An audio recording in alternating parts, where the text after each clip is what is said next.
नमस्कार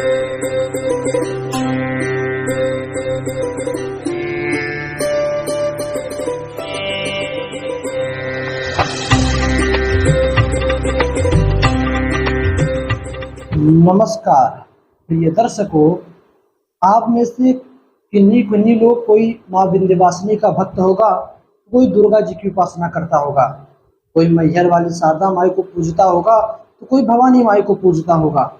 सभी लोग अपने अपने अलग देवी देवता पकड़ कर बैठे हैं, किंतु उन्हें ये नहीं पता कि जब तक वे अपने कुल देवी देवता का पूजन ना करें, उनको प्रसन्न ना करें, तब तक उन्हें इन लोगों को पूजने का कोई मतलब नहीं। जब तक भाई उदाहरण से समझे, तो आपके शरीर में सभी अंग बिल्कुल ठीक ठाक हो, किंतु दिमाग ही काम ना करे अथवा हार्ट अटैक आ जाए, तब सब बेकार हो जाएगा। ठीक इसी प्रकार हम यदि लाखों करोड़ों देवी देवता पूजें, जब तक हम अपने मेन कुल देवी देवता को नहीं पूजते, तब तक हमारे घर में कष्ट बना रहता है। किन्हीं किन्हीं लोग आते हैं हमारे पास, तो बार बार यही प्रश्न करते हैं, महाराज हमारे घर में हमेशा क्लेश मचा रहता है, भाई भाई में पटरी नहीं बैठ रही है, अभी नया विवाह शादी हुआ है, बच्चों का वंश आगे नहीं बढ़ रहा है, या जो बच्चे पढ़ाई लिखाई कर रहे हैं 1-2 नंबर से वो रिजल्ट में पास नहीं हो पा रहे, फेल हो जा रहे हैं।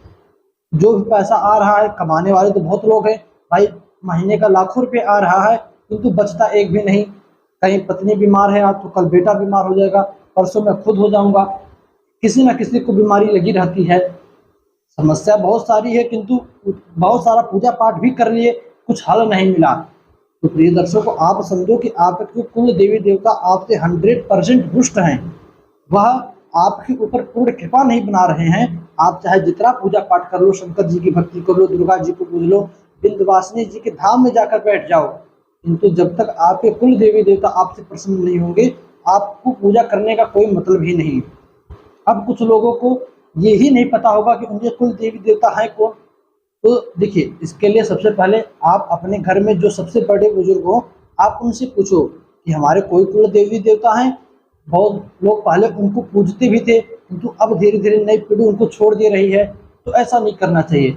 जैसे आप भाई दुर्गा जी की पूजा करते हो, शिव जी की करते हो, ठीक उसी प्रकार अपने घर में ही एक स्थान बनाकर वास्तुशास्त्र के हिसाब से अग्नि कोण में रसोई का स्थान होता है, सभी लोग जानते हैं। ईशान कोण में देवी देवताओं का स्थान होता है, और वायव्य कोण में पानी का स्थान होता है। इसी प्रकार हमारे घर में कुल देवी देवता का भी एक स्थान होता है। कहाँ पर? अब बहुत लोगों को पता ही नहीं होगा। तो आपके देखिए, मैं आज जो उपाय बतलाने वाला हूँ, यदि आप उस उपाय को करते हो, तो चाहे जो भी A to Z, चाहे जो भी आपके कुल देवी देवता हो, वह आपसे प्रसन्न होंगे। और विश्वास मानिए, एक बार वे आपसे प्रसन्न हो गए, आपके ऊपर अपनी कृपा दृष्टि डाल दी, तब आप चाहे जितने भी अंगूठा छाप हो, पढ़े लिखे ना हो, 1 रुपये का आगमन ना हो, किंतु आपका कोई काम बिना पैसे के रुकेगा नहीं। पैसे का काम है तुरंत पूरा होगा। पैसा भले पास में रहे चाहे जिले, उस समय कहीं ना कहीं से एडजस्ट हो जाएगा। अब जो समझिए, या तो खुद आपकी कमाई का रास्ता धीरे धीरे खुलेगा, कहीं ना कहीं नौकरी चाकरी आपकी लगेगी, भले ही ना पढ़े लिखे हो, तो अपना आप बिजनेस डालिए, व्यापार डालिए, उसमें तुरंत तरक्की मिल जाएगी। तो ये दर्शकों, हमारे जीवन में हमारे कुल देवता का आशीर्वाद बहुत जरूरी होता है। हमारे पूर्वजों ने उन्हें आज तक पूजा, तब हमारे यहाँ उनका वंश यहाँ तक आया। तो आप भी जब तक उनको नहीं पूजोगे, तब तक आपका भी सिस्टम आगे बढ़ने वाला नहीं है। तो जो उपाय आज आपको बतलाने वाला हूँ, आप उस उपाय को कीजिए। कोई भी कुल देवी देवता आपको हो, वह आपसे प्रसन्न होगा और आपके ऊपर अपनी कृपा दृष्टि भी डालेगा। कौन सा उपाय है? पहले देखिए, कुछ सामान आप लिख लीजिए और उसे मार्केट से ले लीजिए। वह सामान का क्या करना है बाद में बताता हूँ, पहले आप सामान लिखिए। आपको एक आधा मीटर या जो है, आपको थोड़ा सा लाल कपड़ा लेना है। लाल कपड़ा ले लीजिए। लाल कपड़ा लेने के बाद एक हल्दी की गांठ, बड़ी नहीं छोटी सी हल्दी की गांठ लेनी है। हल्दी का गांठ लेने के बाद एक छोटा सा कोयला, जितना छोटा मिल जाए उतना छोटा कोयले का टुकड़ा आपको लेना है। इसके बाद चंदन का पाउडर, जो लाल चंदन होता है, उसका मार्केट से आपको पाउडर लेना है। उसके बाद लोहबान वाली धूप, लोहबान नहीं, धूप नहीं, लोहबान वाली धूप आप मार्केट में जाओ, दुकानदार से मांगो, वो आपको मार्केट जो है लोहबान वाली धूप दे देगा। इसके बाद थोड़ा सा भस्म, शंकर जी को चढ़ता है थोड़ा सा भस्म और सूती रक्षा, याद रखिएगा टेलीकार्ड नहीं, सूती रक्षा लेना है। सूती रक्षा लेने के बाद रोली, जो कुमकुम होता है लाल कलर की रोली, कुमकुम लेना है। अब इन सभी सामानों को आप इकट्ठा कर लीजिए। अब करना क्या है इसका, तो किसी भी शुक्रवार के दिन, याद रखिएगा शुक्रवार के दिन ये काम करना है। शुक्रवार के दिन आपको प्रातःकाल नहा धोकर पवित्र होकर अपने मंदिर में जाकर बैठना है। जो भी घर में मंदिर हो उस मंदिर में जाकर बैठिए, जो आपके देवी देवता हो उनका पूजन कीजिए। पूजा करने के बाद जो आपने सारी सामान लाई है, सामान को अपने पास रख लीजिए। लाल कपड़ा नीचे किसी पीढ़े पर बिछाकर डायरेक्ट धरती पर मत रखिएगा। नीचे कोई चीज थाली या पीढ़ा या कुछ भी रखकर, कोई लकड़ी का पाटा रखकर, तब आप उस पर लाल कपड़ा बिछाइएगा। लाल कपड़ा बिछाने के बाद फिर उस लाल कपड़े में आपने जितनी भी सामान लाई है, जो हल्दी की गांठ हो उसे उसमें डाल दीजिए, जो भस्म हो उस भस्म को उसमें डाल दीजिए, जो कोयला छोटा सा टुकड़ा है उस कोयले को डाल दीजिए, जो लोहबान वाली धूप है उस धूप को भी उसमें डाल दीजिए। जितनी भी आपके पास सामान है सब सामान डालने के बाद कपड़े की पोटली बनाकर, पोटली बनती कैसे आप जानते ही हो, तो कपड़े की पोटली बनाकर उसी सूती रच्चे से उसको बांध लीजिए, पूरा ऊपर से नीचे तक वो विधिवत उस पोटली को बांध लीजिए।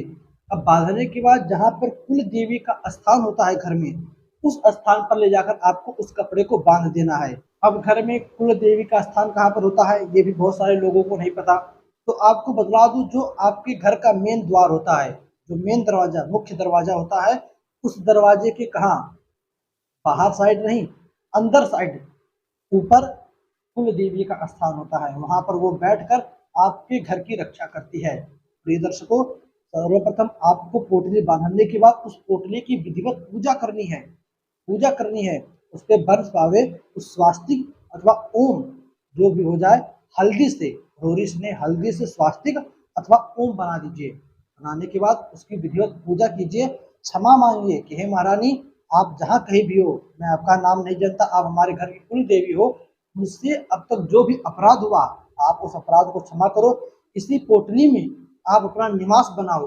मेरे घर में जितने भी दुख शोक है उन सभी का नाश करो, जितने भी क्लेश हैं सभी का नाश करो, घर में धन धान्य विपुल की वृद्धि हो, ऐसा प्रार्थना करके आपको उस पोटली की पूजा करनी है। पूजा करने के बाद उस पोटली को, जो आपका मेन दरवाजा है उसके अंदर साइड से उस पोटली को ऊपर बांध देना है।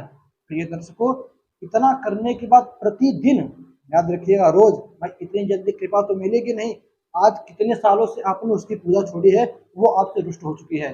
तो प्रतिदिन जब भी आप पूजा करो अपने घर में मंदिर में, तो उस पोटली को भी अगरबत्ती दिखा दीजिए, जल छिड़क दीजिए, उसको भी दिया दिखा दीजिए, प्रसाद घुमाकर उसको भी रख दीजिए।